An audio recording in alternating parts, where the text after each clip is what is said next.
பெஞ்சாங் புயல் புதுச்சேரிக்கு அருகில் நேற்று மாலை 5:30 மணி அளவில் கரையை கடக்க துவங்கி நேற்று இரவு 10:30 மணிக்கும் 11:30 மணிக்கும் இடைப்பட்ட நேரத்தில் கரையை கடந்துள்ளது. இது தொடர்ந்து புதுச்சேரிக்கு அருகில் நிலை கொண்டுள்ளது.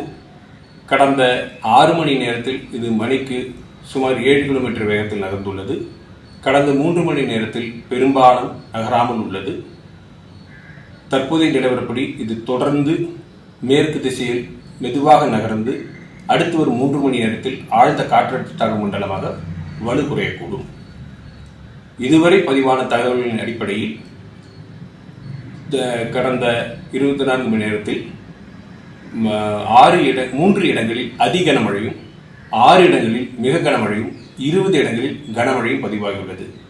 அதிகபட்சமாக விழுப்புரம் மாவட்டம் மயிலத்தில் 50 சென்டிமீட்டர் மழை பதிவாகியுள்ளது. புதுச்சேரியில் 46 சென்டிமீட்டர் மழை பதிவாகியுள்ளது. இதுவரை பதிவான மழையின் அளவை தரவுகளின் அடிப்படையில் பொறுத்தவரையில் அதிகபட்ச மழையாகும்.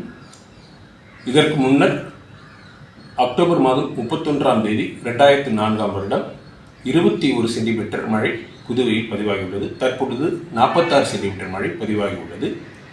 வானிலை எச்சரிக்கையை பொறுத்தவரை ஏற்கனவே கொடுக்கப்பட்ட எச்சரிக்கைகள் தொடர்கின்றது. தொடர்ந்து கண்காணித்து தெரிவிக்கப்படும். பாதகம் செய்பவரை கண்டால் நாம் பயங்கொள்ளலாகாது பாப்பா, மோதி மிதித்து விடு பாப்பா, அவர் முகத்தில் உமிழ்ந்து விடு பாப்பா.